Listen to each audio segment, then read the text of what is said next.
we've certainly experienced a few challenges in establishing this new Xeriscape garden, and it brought to mind some important points to remember about Xeriscape plants.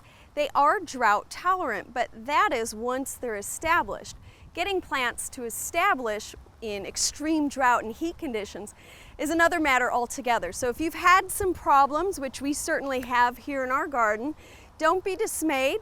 Some plants may have gone dormant while others, certainly some of them may have died. A good idea would be to think about replacing those in the fall when the weather's a little bit cooler and rain hopefully will be more consistent, and they'll also have a better chance of establishing and getting off to a good start next summer. But despite some of the failures, we also have some wonderful successes, and one of my favorite plants here in the Xeriscape garden, perhaps not incredibly showy to many people, is this rattlesnake master, Eryngium yuccifolium.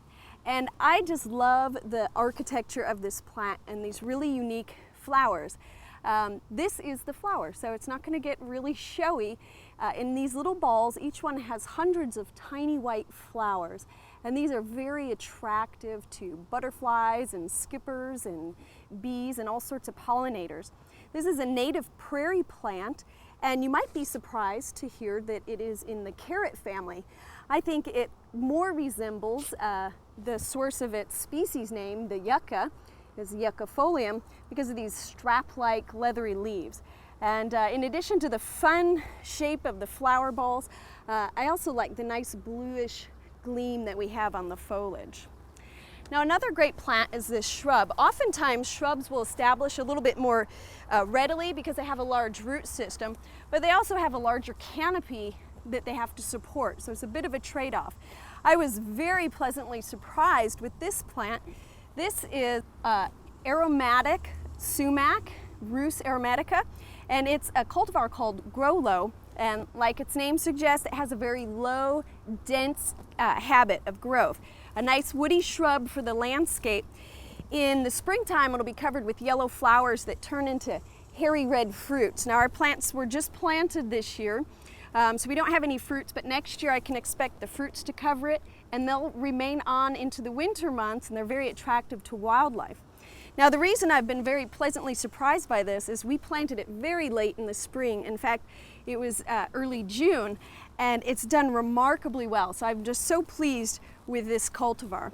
I like the nice shiny green leaves. In the fall, we'll get some burgundy, red, and orange coloration in the foliage. Now, another great shrub we have is the rosy carpet crepe myrtle. Now, I would not expect a crepe myrtle to behave poorly in this weather. They seem to tolerate the worst that we could throw at them. And this one has been such a delight. It's a low-growing, prostrate crepe myrtle that hugs the ground. It only reaches a height of about 4 to 12 inches, and it'll spread to about 3 to 4 feet. And of course, throughout the summer, it's covered with the lovely pink flowers. Now, one of my favorites here in the garden is this purple smoke tree, and this is a cultivar of Cotinus. It's a hybrid called Grace, and I think it's a very fitting name for this plant. It's very delicate, has a wonderful structure. Now, this plant's pretty young. We're going to see it develop over time. It can reach a maximum size of about 15 feet, and what I like about this one is the foliage color. You can see the burgundy coloration on the new growth, and in fact it'll retain some of that color under less stressful conditions, even in the more mature growth. And in the fall, this is gonna just become a fiery mix of red and orange and gold and add a lot of drama to the landscape. Another dramatic element of this plant are the flowers, and since this is young, we don't have the flowers yet, but that's where they get their name, the smoke tree or smoke bush, you might hear it sometimes. The flowers do look like little plumes of smoke standing on top of the plant, and they're just incredibly elegant, really an exotic look, very distinctive in the landscape. And I selected the red foliage to just add a little bit of contrast here against the green building and the other plantings. Now, I have one last Xeriscape plant to look for, and that's a ground cover. This is the ice plant, Delospermi cooperi, and this is a cultivar called John Prophet, and I really love this plant. It seems to shine up from the ground. It has these little shimmering accents on the foliage particularly in the morning with the right light. It just shimmers at us, as do the flowers. Look how shiny these are. They're sort of daisy-like, but they have just these wonderful narrow petals and beautiful coloration. This is a great ground cover. It likes dry habitats, and it really seems to be doing well. Quite happy here on our rock wall.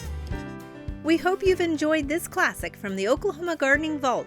Remember, even though these tips and techniques are timeless, there's always something new to learn in the world of gardening. By subscribing to both Oklahoma Gardening and OK Gardening Classics, you'll have access to a wealth of gardening knowledge, both classic and contemporary.